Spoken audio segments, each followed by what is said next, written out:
N इम्टियल novels home, सबसे बड़ी martial बहन ने इलाज छोड़ दिया। EMSGUT, अध्याय 2, सबसे बड़ी मार्शल बहन ने इलाज छोड़ दिया। अध्याय 2, पिछला अगला विषय सूची। सेटिंग्स उसके हाथ में पकड़ी परी जैसी छड़ी से अचानक एक आकर्षक चांदी जैसी रोशनी निकली।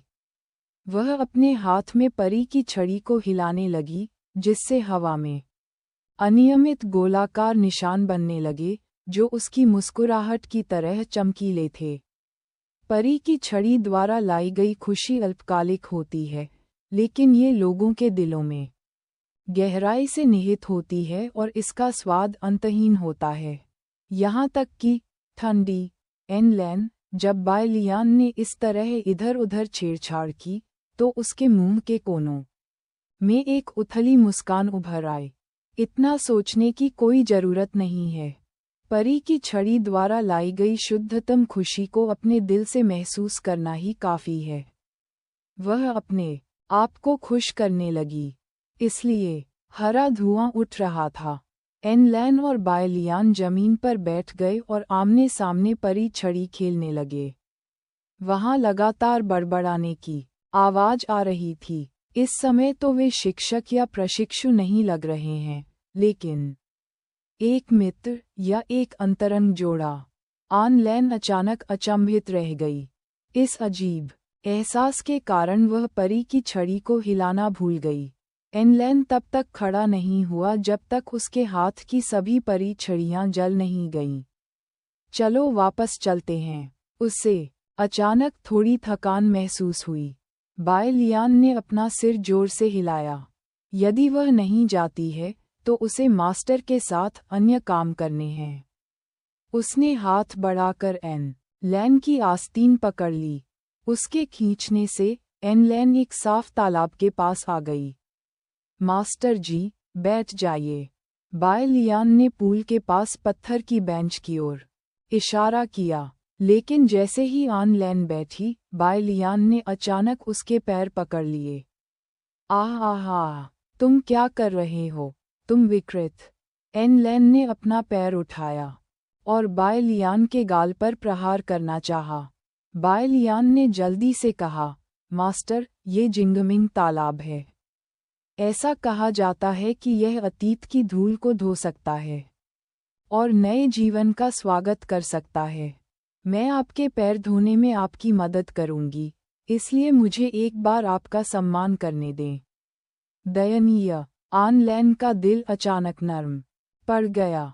जो कुछ भी। बायलियान ने बारी बारी से अपने जूते और मोजे उतार दिए।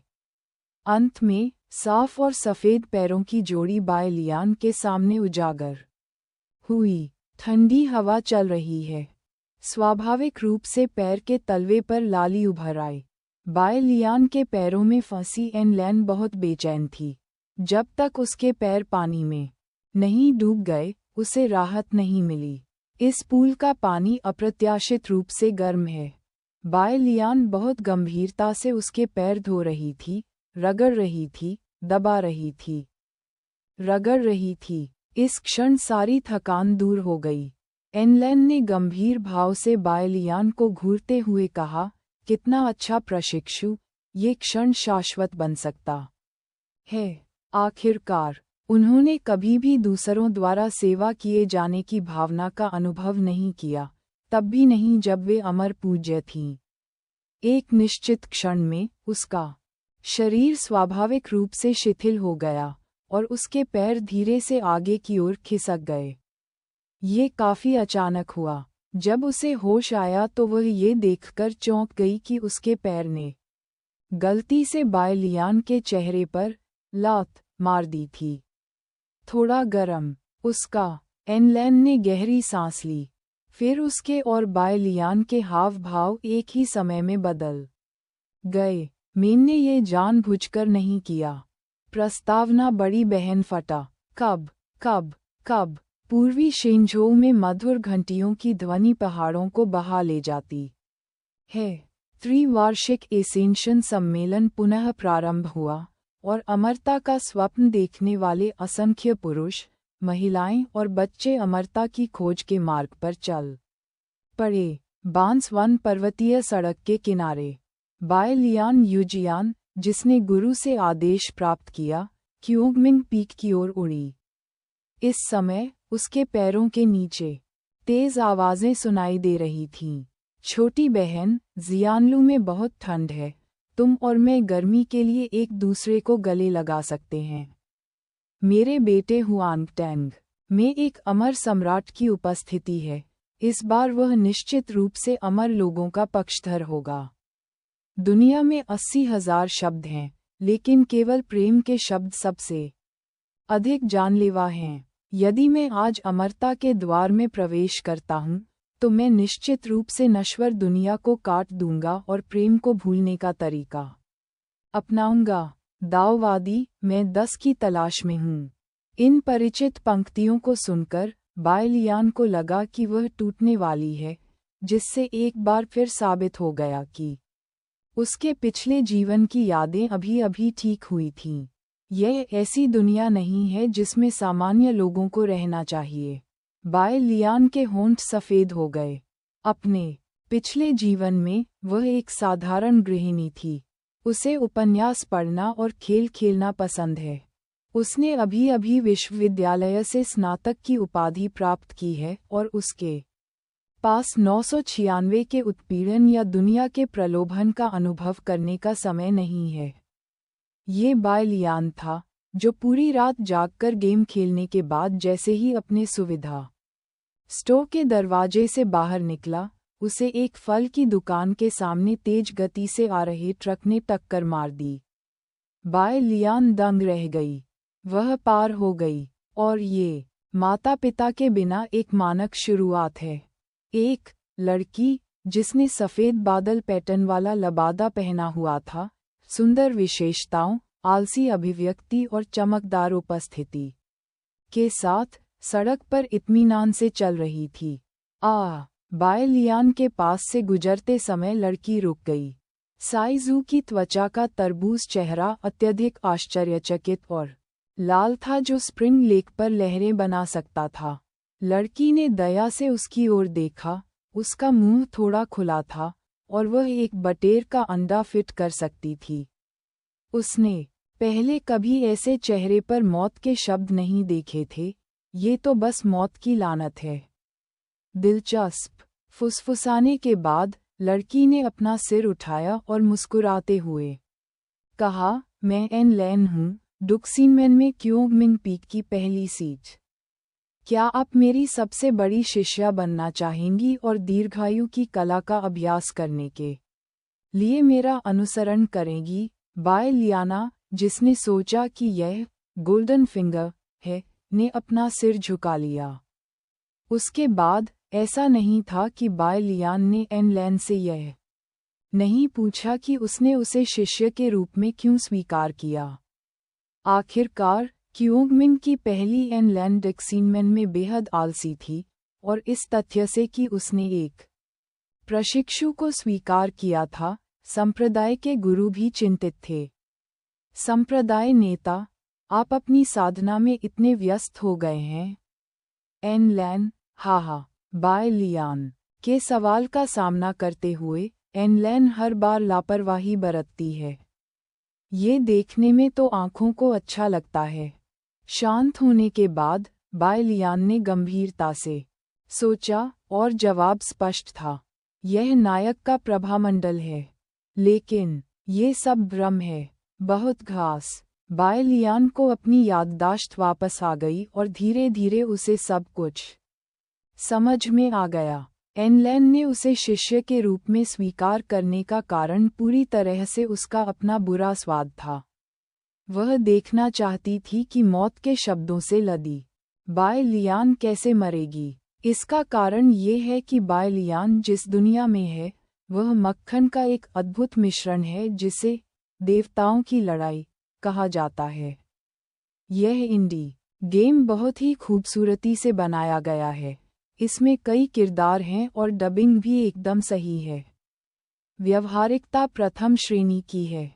खेल की साहसिक प्रणाली जिन योंग के लीजेंड ऑफ हीरोज एक्स के समान है, और चरित्र प्रशिक्षण प्रणाली द लीजेंड ऑफ हीरोज के समान है, लेकिन लड़ाई विधि प्रणाली कुछ हद तक असंतोषजनक है। खेल की साजिश भी तेज, सटीक और निर्दयी पर प्रकाश डालती है। खिलाड़ी खेल में एक षड्यंत्रकारी कुतिया और सफ़ेद कमल का किरदार निभाते हैं जिसका नाम बाए लियान है, जो अक्सर बिना कुछ कहे जूनियर बहनों को धमकाते हैं। कुछ मार्गों में वे जॉकी मीज़ू की तरह भी काम करते हैं। जघन्य अपराध। तथापि क्लैश ऑफ द गॉड्स में कोई बड़ी आग नहीं थी। उनके बिना भी समस्या कथानक की व्यवस्था में ही बनी रहेगी। यह कोई छोटा सा मक्खन नहीं है, बल्कि यह रीबूट करने में सहायक है। खेल के नायक बाए लियान के पास मरने के 108 तरीके हैं, जो स्वर्ग के राज्य में भाई चेंग से भी बदतर है। सबसे ज्यादा परेशान करने वाली बात यह है कि मौत की स्क्रीन को छोड़ा नहीं जा सकता। एक सेकंड में खिलाड़ी अभी भी आकर्षक ऊर्ध्वाधर पेंटिंग के बारे में याद कर रहा होता है, और अगले सेकंड में नायक का सिर उड़ सकता है। विदेशी राक्षस, हर कोई उन्हें पकड़ता है और उन्हें मारता है। गेम के आने के कुछ समय बाद ही खिलाड़ी फोरमों पर चिल्लाने लगे, CNM, एक गेम खेलते समय मेरा भाई लगभग डर गया। निर्माता शौचालय जाते समय टॉयलेट पेपर लाना भूल गया होगा। Horror game clash of the gods का नाम फैल गया। बाए लियान भी इस स्क्रीनशॉट से खेल में फंस गई थी, और फिर उसे पता चला कि यह बिल्कुल भी हॉरर गेम नहीं है, बल्कि एक छोटा सा मक्खन है जो अपराधों को आकर्षित करता है। बाए लियान उस समय हंसे। यद्यपि मुख्य पात्र एक महिला है, लेकिन इससे अद्भुत युद्ध प्रक्रिया पर कोई प्रभाव नहीं पड़ता है। उत्सुकता से उसने कंट्रोल कुंजी दबाई और सीधे COP.jpg पर तेजी से आगे बढ़ गई। तब बाए लियान को अब इसका पछतावा है। देवताओं की लड़ाई के बारे में उसका ज्ञान मंच पर प्रसारित होने वाले कुछ शब्दों तक ही सीमित है, और पैगंबर के फायदे पूरी तरह से बेकार हैं। लेकिन खेल तो आखिर खेल ही है, और ज्यादातर समय कैमरा सिर्फ बाए लियान पर ही केंद्रित रहता है। भले ही उसे कथानक की सामान्य दिशा पता हो, लेकिन वह आसानी से बच नहीं सकती। यह अमर साधना की दुनिया है जहां तलवार की ऊर्जा 30,000 मील तक फैली हुई है, और तलवार की रोशनी 19 महाद्वीपों में ठंडी है। उसके नायक के पास अमरता का प्रभामंडल नहीं है। हो सकता है कि एक दिन जब वह यार्ड में ध्यान कर रही होगी, तो वह आसमान से गिरने वाली तलवार की रोशनी से उड़ जाएगी। ये किसी भी तरह से श्वेतों के प्रति दया नहीं है। उसने बहुत से मृत्यु अंत का अनुभव किया है, जिनमें से कुछ ऐसे हैं जहां नायक सड़क पर चल रहा होता है और उसकी हत्या कर दी जाती है। एक काली छाया जो उड़कर आई ने उसकी गर्दन काट दी। पिछला अगला विषय सूची और अधिक एक्शन उपन्यास ब्लैक बेलीड प्रिंस की आश्चर्यजनक परित्यक्त संगिनी 2.54 वोट 422.4 का व्यूज रयान जादूगर का इतिहास 4.7 13 वोट 260.3 का व्यूज स्वर्गीय ईश्वर स्मृति सहायक 2.8 वोट 838.4 का व्यूज। और देखें हमारे बारे में हमसे संपर्क करें। कुकी नीति DMCA गोपनीयता नीति उपयोग की शर्तें कॉपीराइट सर्वाधिकार